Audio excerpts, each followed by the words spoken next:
to the audio show. So, writers, I want to tell you something. You have a storyline, and I want you to know that I'm asking you, please. You know, don't destroy this storyline because you have the audience right where you want us. We're right here with you, right? We're locked eye to eye in, and we're hoping that you can deliver us a very juicy and wonderful storyline. Whoever wrote the Dalton storyline is now basically going into the realms of basically a movie. That's how far I feel like they're going. Today they gave us the Melissa skit. Melissa was freaking out. She was doing the whole, crash out kind of scene. And one of the things I've always heard is that hell hath no fury than a woman scorned. So I want to know if that only works against males or does that work against females, because this is what Melissa looks like. Are you okay? No, I'm not okay. Amber came in and she's ruining my entire world. Danielle, my entire world. Everything that I've spent 10 years building, she's just come in and she's ruining it. Are you having an affair with your boss? What's his name, Dave? Are you sleeping with your boss? Danielle. Answer the question. No. Now, this is very important because I want to look at the whole idea of malicious intent. I don't know if this is something that can go into a divorce case, but nonetheless, I'm just saying it probably is important for us to note and stick a pin with it. I'm very professional, okay? So you're just upset that Amber's taking your whole world and everything you built for 10 years? Yes, because Dave is not working. He's spending all of his time with her. Why are you defending Amber? I am your sister. I'm not defending Amber. Yes, you are. No, I'm not. I'm here for you. Melissa, I love you. Okay. Do you? Look, I believe you. Hold on. I have a question.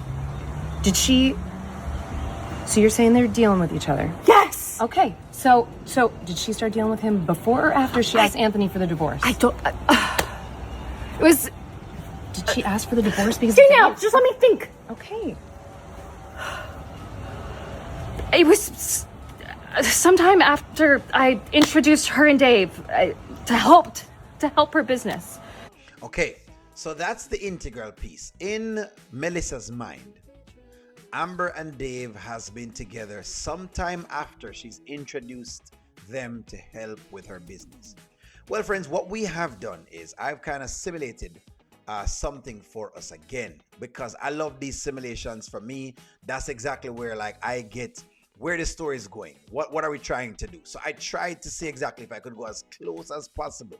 I could give every single solitary fact that we could find inside of the story, something that's very balanced. Amber fans, this is not a thing against you. It's just us trying to see if we can make sense of the story. So let's read through what I've written.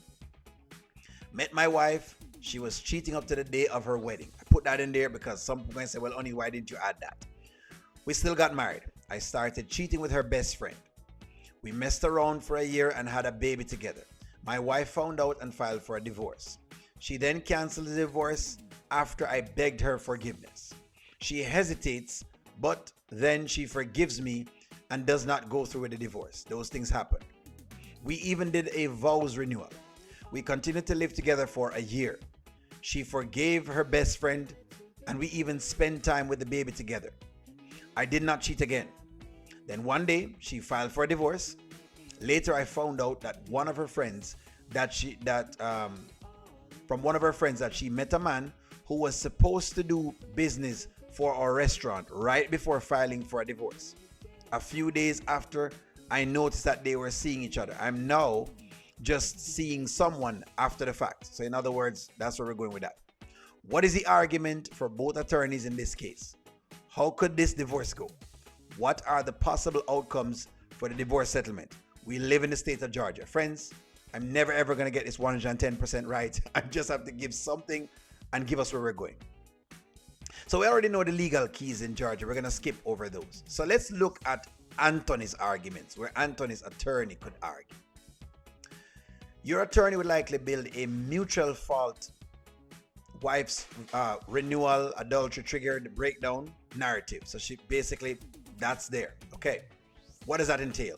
The wife's adultery during the marriage, pre-wedding cheating, establish a pattern of infidelity and a lack of marital fidelity.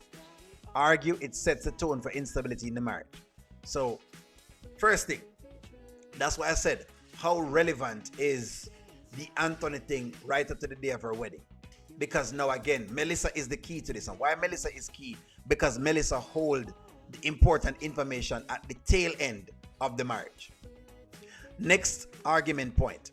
Husband's adultery with the wife's best friend plus child. Admit it, but frame as condoned, she forgave it, reconciled conduct, marriage was restored after forgiveness and vows renewal. So there we go. This is important in Georgia. I wanted to show y'all this because I kept talking to some people and I keep saying to y'all, this is very, very crucial. Condemnation, forgiveness, can bar old adultery from being used against you. I tried to say that this is going to be very integral. That's why I said that Anthony's lawyer is not doing any work, because she right off the board is saying 50-50 without even doing any checking at all. But nonetheless, wife's reconciliation equals to legal reset. Vow renewal plus continued cohabitation equals to legal reconciliation. So in other words, that's the argument. And that's why I said that condemnation defense is very important. Means prior affairs may lose weight.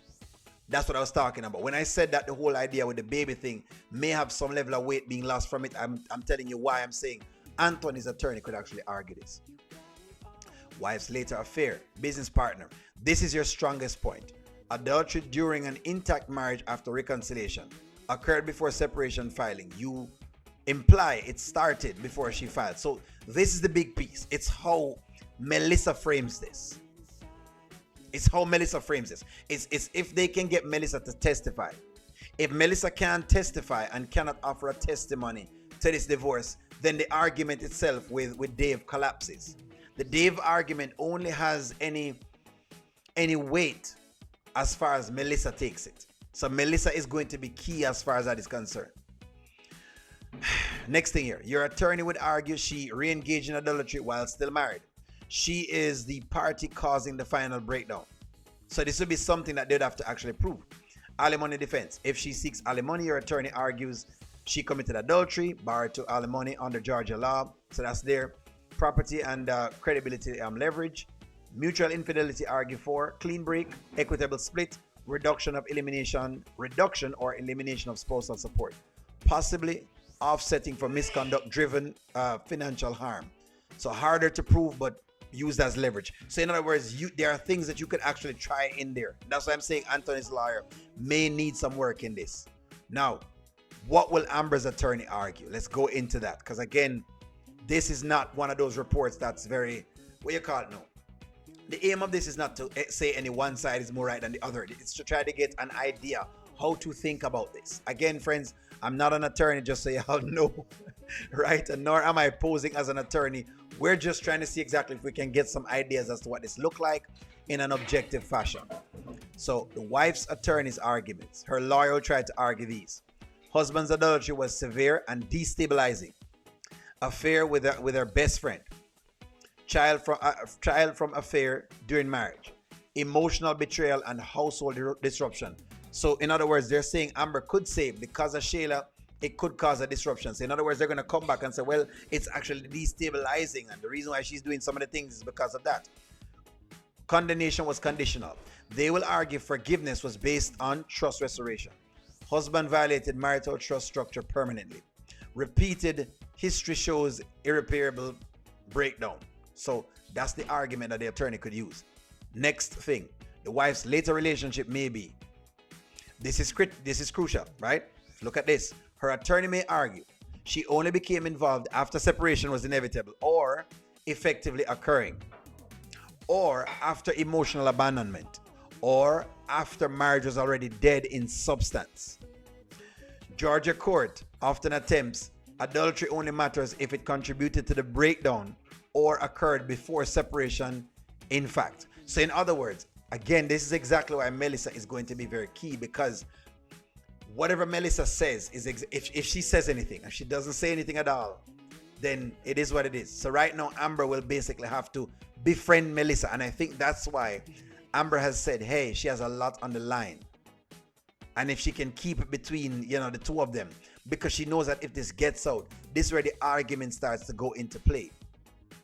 Because it's what Melissa says, because Melissa was basically there and would be somewhat of a witness. So they may try to time shift her conduct.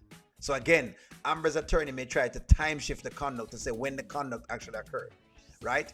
Your current relationship. They'll argue you are also currently in a relationship, unclean hands. So Anthony doing the Denisha thing is also not a great thing. That doesn't line up in his own thing. And that's why him and the Denisha thing is also a thing. So in truth and in fact, both of them are actually doing things that may possibly cause issue with each other. And I won't get into the hiding of monies because that's a wash. We're just trying to see exactly how the frame of this could look. Financial focus shift. They will push. Equitable split of marital estate. Possible alimony dispute, despite adultery. If they argue your misconduct caused economic disadvantage or she's dependent. So that's what they could look at it. How a judge is likely to view this. Judges typically do not punish morally. They look for what matters. When did the marriage truly break down? Who caused the final breakdown? Were affairs ongoing during intact marriage or after separation? Final impact of financial impact of conduct. I apologize. Legal findings. Number 1, mutual fault marriage. Both parties committed adultery. Both contributed to breakdown. Prior reconciliation weakness.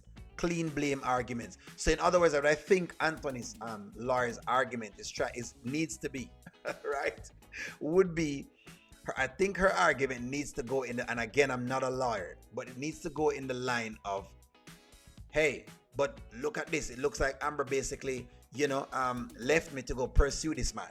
And that's why I said Melissa is basically integral. Amber's argument is going to be, hey, see, he's had a pattern of this. He's had Shayla and now he has Denisha. Anthony's argument is going to be, see, she's had a pattern. She did this with Wayne coming into the marriage and now she did it with Dave coming out of the marriage. This is exactly why I spoke about that from before. So findings. Wife later affair may be decisive. If proven, she started a relationship before filing while still cohabitating, she may be seen as triggering final separation. And this can bar her from alimony, reduce her credibility. Optics. So what I'm talking about when I say optics is how the evidence goes in. That's what is proving the optics. Husband's prior affair still matters emotionally, but less legally. It was forgiven. Marriage continued for a year afterwards, because the marriage continued about after a year. Possible settlement outcomes, realistic ranges. A true 50-50 equitable split, most common. Property divided roughly equally. No or very limited alimony due to mutual adultery. Each pays their own attorney fees. That's one split. Not a split. Slightly favorable to husband. If the wife's pre-filing affair is proven clearly, 55-45 or 60-40 in husband's favor. Rare but possible. Alimony denied to the wife. Husband keeps business assets tied to the restaurant. C. Negotiated offset settlement. Very common in messy cases. One spouse keeps the house, businesses, or gets a cash payout. Trade-offs based on child custody arrangement, income stability, desire to avoid trial exposure of affairs. So it depends basically. So that could also be one. Scenario D. Wife leverage win. Less likely but possible. If the husband's past affair is emphasized heavily and the wife's timing is unclear, 55-45 or favorable alimony to wife, especially if she has a lower income or primary custody. So as if they have kids, but they have no kids at all. So good thing he don't have baby David, because that's the thing. Next thing here, high conflict trial outcome. Worst case, judge splits assets roughly 50-50. No alimony to either party. Heavy attorney fee burden. Business valuation dissipates, become central issue. The real pressure points in your case. So these are the real pressure points for us here, friends. Thank you for sticking with me through the video. Again, I'm not a legal person. We're just chit-chatting on this to see what could come down to this. These will decide everything. The exact timing of the wife's new relationship. That's integral. That's where Melissa comes in. Before filing versus after filing is a huge difference. It is. Whether reconciliation legally reset fault. Your vow renewal helps both sides and muddies claims. So in other words, the vow renewal actually does help Amber as well too. So notice that. So there's an argument there that Amber's lawyer could actually put in there as well. Financial entanglement in restaurant business. If her partner is tied to business assets, possible dissipation argument. So we know Dave is not tied in there, so that won't go in there. Credibility in court. The judge dislikes both parties if adultery is mutual and prolonged. So there you go. This is the very likely to end as a mutual fault, no alimony, equitable distribution case with negotiation pressure rather than a clear winner divorce. The biggest swing factor is the proof and the timing of her business relationship before filing. So in other words, the relationship with Dave, that's the basic thing. So in other words, Melissa becomes very, very crucial to the case. The hiding of the assets, I think Anthony can, if he wants to dig, and again, it's up to his actual attorney to do that. If he digs, then it can get right, but it just depends upon that. The big piece of the case right now is how Melissa fares in there, is what Melissa says, is how does the people look at all of this. Because if Melissa goes into the court and says, hey, I noticed that they were eyeing each other from we were at the business meeting, that's something. If Melissa goes in there and says, hey, I didn't see any of that, all I know is that she told me she was, she filed for a divorce, and then a couple of weeks after, she and Dave start dealing, then Anthony has no case, and then it's back basically inside of Amber's favor. That's basically what they're saying. Again, Melissa is the key. So when Melissa does the whole crash out session, this crash out session is the key. Okay.